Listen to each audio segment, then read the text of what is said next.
모든 인간관계에 최선을 다하려고 하는 사람, 결국 헤어집니다. 여러분들이 어떤 한 남자를 만났을 때 깊은 사이가 된다라는 거는 포기해야 될 무언가가 늘어나기 시작한다는 거예요. 감정이 깊어지기 시작하는 순간부터는 여자친구에게 희생을 요구하게 됩니다. 아, 나는 이런 스케줄을 가진 사람이잖아.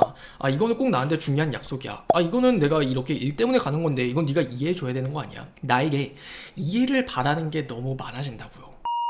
자, 오늘 주제는 결국 헤어지게 될 사람들의 공통점이라고 제가 써놨는데, 마치 오늘 영상은 타임머신을 태워드리는 영상이 되지 않을까 싶어요.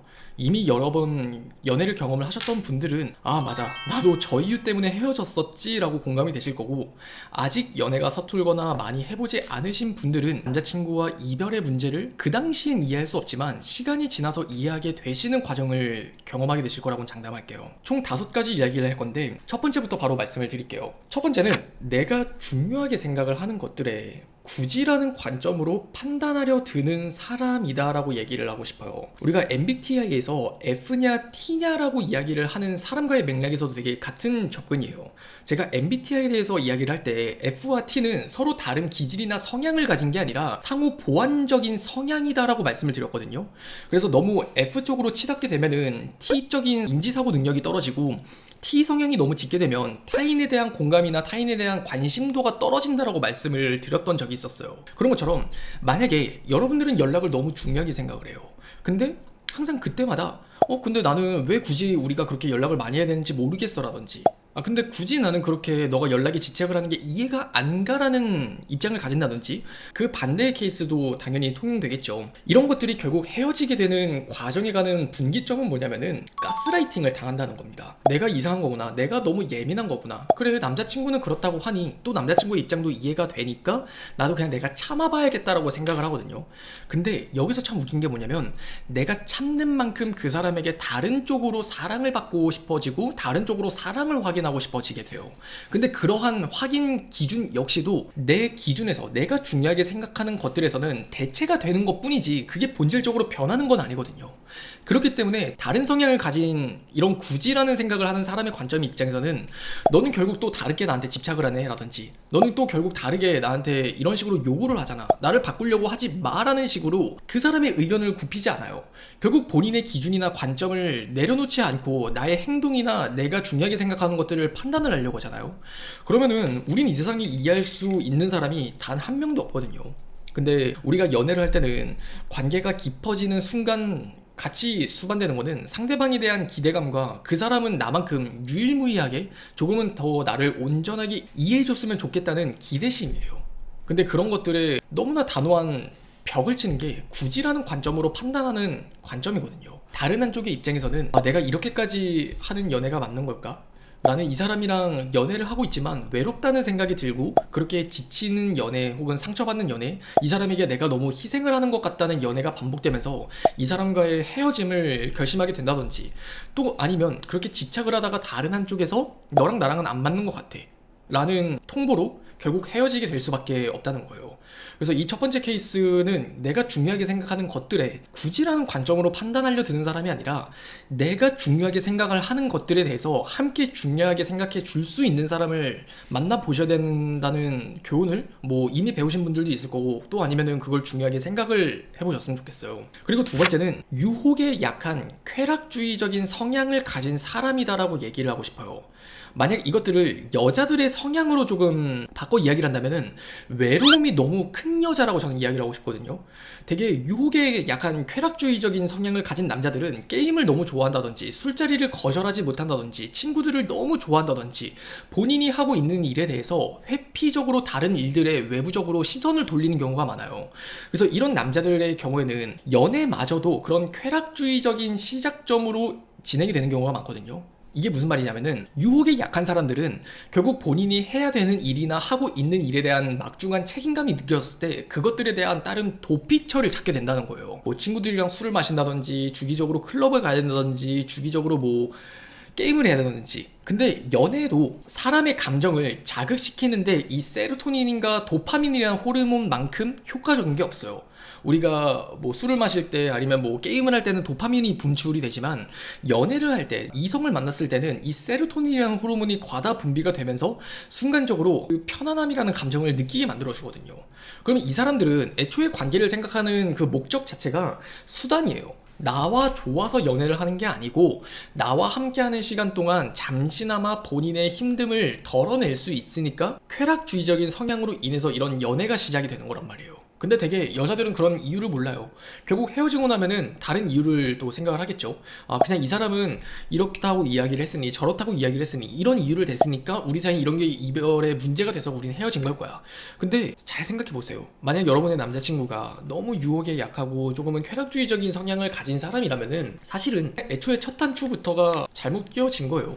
그리고 이것들은 여자들도 마찬가지죠.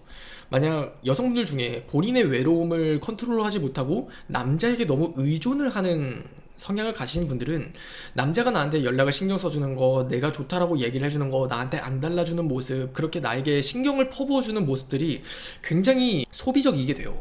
그리고 그것들에 좀 더 뭔가 익숙해지고 지쳐갈 때쯤에는 또 다른 남자를 찾게 되는 그런 여성분들이 있는 것처럼 이것들은 남자들도 그런 성향을 가진 사람들이 있기 마련이라는 거예요. 그 감정의 주체가 다를 뿐인 거지. 그래서 이 두 번째는 너무 쾌락주의적인 성향을 가진 사람은 아닐지 그런 것들을 좀 같이 생각을 복합적으로 해보셨으면 좋겠어요.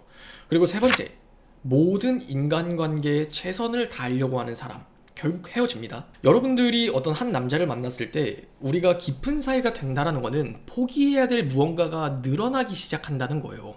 단순히 우리가 연애를 시작했을 때 아 그래 우리는 일을 1순위로 두고 연애를 2순위로 두자 이런 것들이 사실 우리가 상식적인 수준에서는 가능할지언정 감정이 깊어지기 시작하는 순간부터는 포기해야 되는 것들이 생겨나기 시작한다고요. 일정하게 유지했었던 술 약속이 될 수도 있고 지인들과의 약속이 될 수도 있고 또 아니면 내 취미가 될 수도 있고 나의 하루 일상 또는 주간 패턴이나 스케줄이라는 것들이 해당될 수도 있어요. 어찌 됐든 간에 나의 시간이나 아니면 주간 스케줄의 바운더리에 새로운 스케줄과 사람이 들어오는 거기 때문에 포기를 할 수 있는 것들이 생겨나게 되거든요.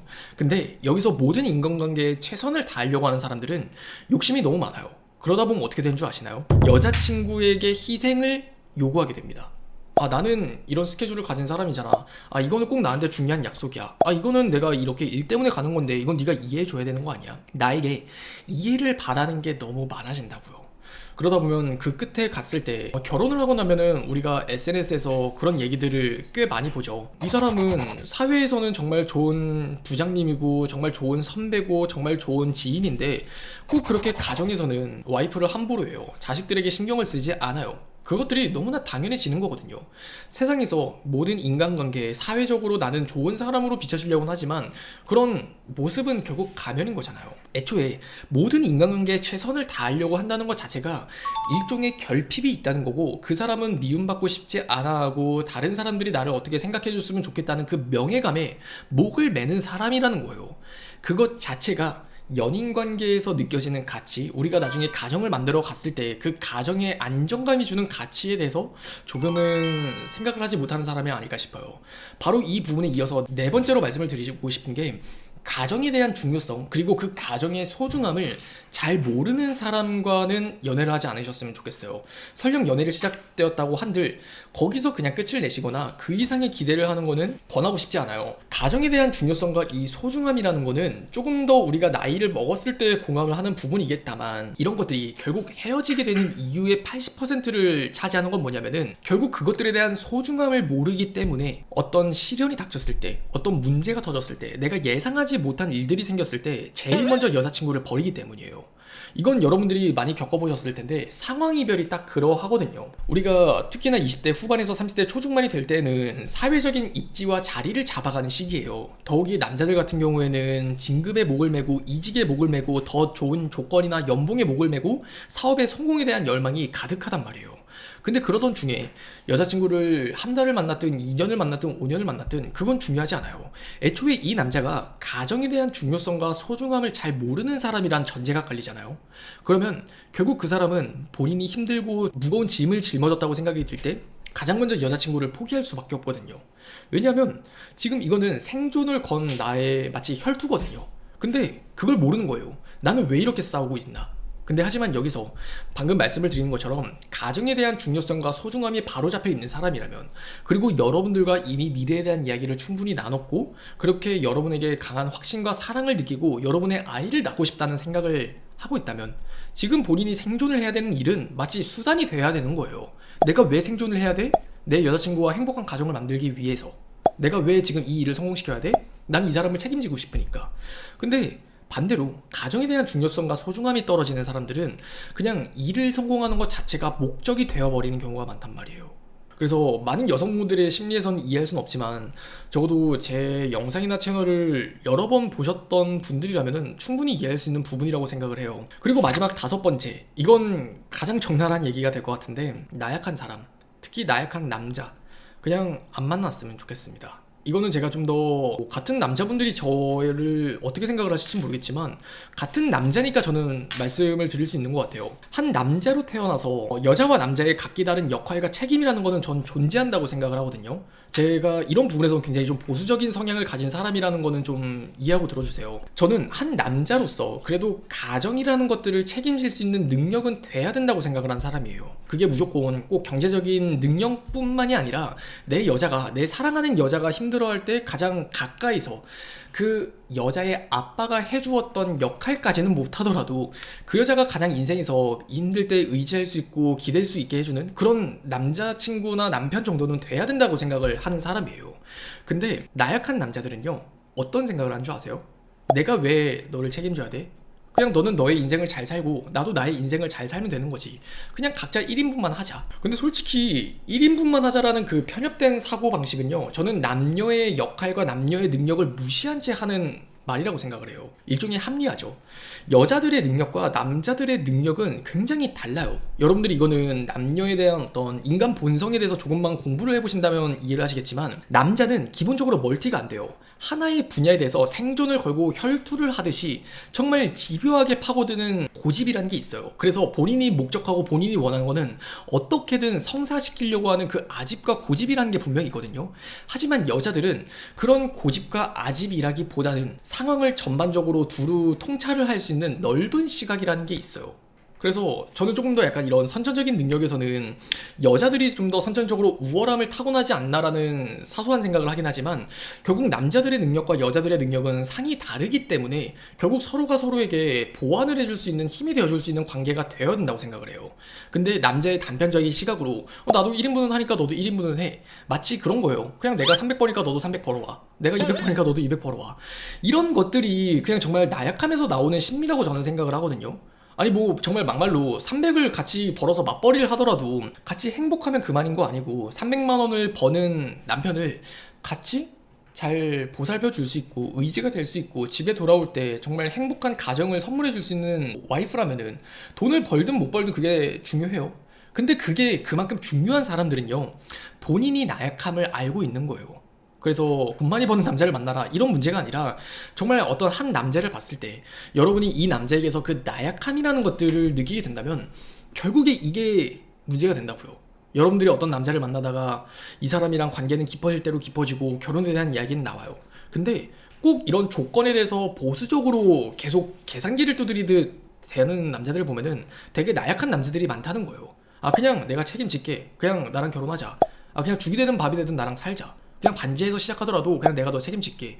이런 게 저는 정말 남자답다라고 생각을 하는 한 남성이에요. 그렇기 때문에 여러분들이 적어도 이런 5가지에 해당하는 남자를 만나지 않는다면, 여러분들이 어떤 사람을 만났을 때 조금 더 긴 관계를 바라볼 수 있을 것 같고, 또 여러분이 바라보는 이 시각에서 이미 여러 번 경험을 해보신 분이라면은, 아 맞아, 내 남자친구 새끼가 3번 때문에 우린 헤어졌구나, 아 우리는 5번 때문에 헤어졌구나, 2번 때문에 헤어졌구나, 그것들에 대한 정리가 충분히 되지 않을까 싶어요. 그래서 오늘 영상을 제가 찍으면서 여러분들이 받아들여 주셨으면 하는 바는, 좀 더 여러분들이 감정을 쏟아야 될 남자, 쏟아야 될 관계인가 아닌가를 구분할 수 있는 통찰력을 길러보시는 그런 계기가 됐으면 좋겠어요. 그냥 무조건 그냥 단편적으로 헤어지게 될 거니까 만나지 마라가 아니라, 감정 소모가 되는 관계일지 아닐지 그것들을 조금만 바로 이해를 해보자는 거죠. 알겠죠? 오늘 영상도 많은 도움이 됐으면 좋겠습니다.